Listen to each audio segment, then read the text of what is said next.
Quentin Tarantino famously said he only plans to write and direct 10 movies, worried that if he keeps going, his films may see a decline in quality. I like the idea of doing a body of work, 10 movies, and then, okay, that's it. That's what I have to say. And let that filmography just stand for itself. And while that's commendable, unfortunately it closes the door on several films Tarantino has long since toyed with making, and fans have long since hoped one day to see. So let's dive in and take a look at what could have been Quentin Tarantino's unmade films. For Tarantino's 10th and final film, the filmmaker at one point toyed with bringing his filmography full circle by remaking Reservoir Dogs. Considering it was his first big screen directorial effort, Tarantino has since stated that as a director, he was pretty green and wanted another crack at it, but this time with an all-black cast. There'd be something interesting about taking my first script and then just remaking it with different actors and just seeing how better of a director I've come. And while Tarantino toyed with the idea, ultimately he realized that's not how he wanted to end his career. However, he's hinted that he may adapt the film as a stage play in the future. I actually have considered about doing a remake of Reservoir Dogs as my last movie. I won't do it, internet, all right?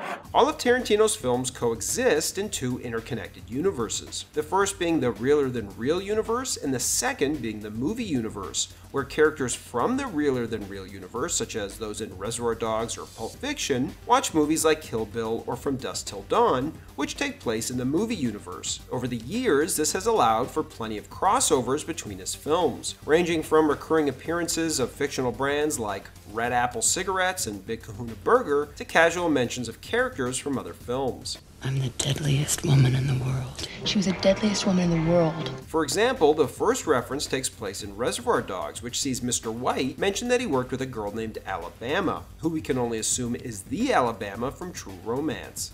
By the way, how's Alabama? Alabama?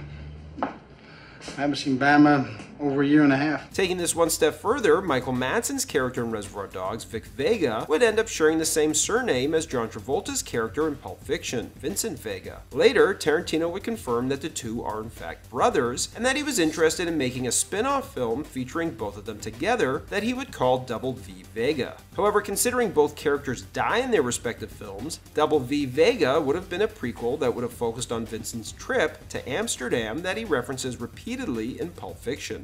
Remember, I just got back from Amsterdam. According to Michael Madsen, the film is going to start with both men being released from prison in different states, before Vincent gets a job running one of Marcellus's clubs in Amsterdam. Vic would then travel across the world to visit him, resulting in a film about both men navigating Amsterdam's criminal underworld together. It's also likely we would have not only seen an appearance by Ving Rhames reprising his iconic role of Marcellus Wallace, but we also would have likely seen the brothers go to a McDonald's to order a Royale with cheese. What do they call it? They call it Royale with cheese. Royale with cheese. Unfortunately, the longer Tarantino put off the project, the more the two actors aged out of the roles, considering it was supposed to be a prequel. Undeterred, and considering his aversion to using de-aging technology, Tarantino came up with a bonkers way to make it work, as he explored using the older actors, but have them play the twins of their dead characters, which would see them on a mission to avenge both of their deaths. Seeing how the odds of a family having two sets of twins is incredibly low, Tarantino probably realized he was reaching with the concept, and shelved the project for good. Probably the biggest what-if in Tarantino's filmography of unmade films is a third Kill Bill, which was perfectly set up in Volume 1 when the bride kills Vernita Green in front of her daughter Nikki. While filming the two volumes, Tarantino viewed Kill Bill as his Dollars trilogy, and planned to make 3 Kill Bill movies, one every 10 years, viewing Volume 1 and 2 as one film, saying, "Uma won't be the star, though she'll be in it. The star will be Vernita Green's daughter, Nikki. I've already got the whole mythology. Sophie will get all of Bill's money, and she'll raise Nikki, who will take on the bride. Nikki deserves her revenge every bit as much as the bride deserves hers. I might even shoot a couple of scenes for it now so I can get the actresses while they're this age." Tarantino thought it would be neat if the original actress who played Nikki, Ambrosia Kelly, returned to play the role. However, it looks like she hasn't appeared in anything since 2012, leading Vivica A. Fox to suggest that if Kelly is unavailable, Tarantino should cast Zendaya instead. After finishing Grindhouse, Tarantino would toy with the idea of making 2 anime films films similar in style to the Oren origin story sequence in the first film. These animes would both be prequels, with the first one being about the origin of Bill and his 3 godfathers, Hattori Hanzo, Pai Mei, and Esteban Viejo, while the second one would be a story about the bride when she was with the deadly Viper assassination squad. Neither ended up coming to fruition, perhaps in part because of David Carradine's untimely death. However, after working with Uma Thurman's daughter Maya Hawke in Once Upon a Time in Hollywood, Tarantino was once again excited by the prospect of directing the Kill Bill sequel, with the idea that Maya could play the bride's daughter Bibi. Revisiting the characters 20 years later, just imagining the bride and her daughter Bibi having 20 years of peace, and then that piece is shattered, and now bride and Bibi are on the run, and just the idea of being able to cast Uma and cast her daughter Maya in the thing would be fucking exciting. Tarantino planned to bring back a blind L driver, an armless Sophie, and introduce Gogo's twin sister, Chiaki, all of whom would be out for revenge, aiding Nikki in her quest for vengeance. According to Kill Bill producer Bennett Walsh, the sequels would have focused on a cycle of reprisals and daughters who avenge their mother's deaths, suggesting Nikki succeeds in killing the bride, resulting in Bibi then seeking vengeance herself. Obviously, none of the potential sequels or prequels were ever made, as Tarantino would say that the enormous effort it took to make the first 2 volumes was exhausting, and the thought of making another installment proved to be overwhelming for him. Following Django Unchained, Tarantino tried his hand at writing a novel, which started out as a sequel to Django called Django in White Hell. And it was called that because it took place in winter and opened almost identical to how The Hateful Eight opened, except instead of Sam Jackson's Major Warren in the stagecoach, it was Django. As Tarantino continued to write the novel and worked up to the hell that would be awaiting Django at Minnie's haberdashery, he realized something about the novel wasn't working. I never wrote any scenes where Django at Minnie's haberdashery.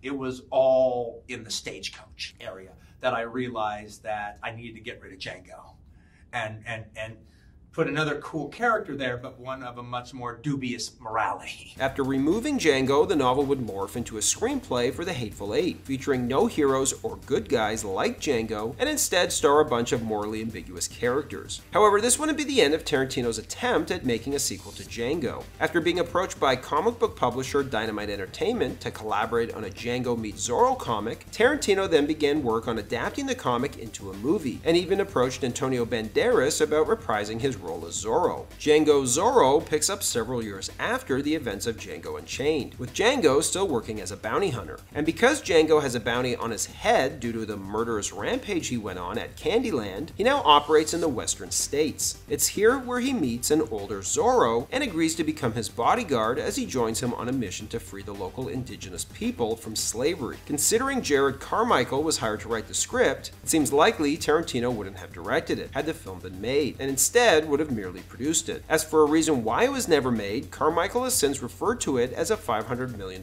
film, suggesting it was seen as too expensive and ambitious by the studio to produce. After shooting to superstardom, writing and directing Pulp Fiction, Tarantino was left trying to figure out how the hell he was going to follow that up. And while he eventually subverted expectations by adapting Elmore Leonard's mature middle-aged crime romance novel, Rum Punch, and renamed it Jackie Brown, he originally wanted to follow Pulp Fiction with a faithful adaptation of Ian Fleming's Casino Royale. At this point, it's important to point out that the Broccolis, who own the rights to Bond, for the longest time didn't own the rights to Casino Royale, which is why the ridiculous Peter Sellers version of the film exists from the 1960s. And because of that loophole, Tarantino didn't go to the Broccolis to ask to direct a Bond film. He went straight to the Fleming estate with the intention of making a Bond without the Broccolis, similar to what happened with Never Say Never Again. But when he did so, he learned that the Broccolis 3 years earlier assumed that somebody would eventually try to do what Quentin was now trying to do, and made a blanket deal with the Fleming estate to buy the movie rights to anything Fleming ever wrote, killing Tarantino's plan. Fast forward to after Die Another Day, and Quentin approached Pierce Brosnan with the idea of doing Casino Royale again, but treating it as a standalone film set in the 1950s, with Uma Thurman playing Vesper Lynn and Sam Jackson playing Felix Leiter. Brosnan loved it, especially after the over-the-top CGI-heavy Die Another Day, and took the idea back to the Broccolis, who vetoed it as they wanted to reboot the franchise with a younger actor. Also, it's entirely possible Quentin rubbed them the wrong way years ago by trying to go behind their backs to make his own version of a Bond film without them. I made it a point that I said I wanted to do Casino Royale. They were already on record as saying that the movie was unfilmable.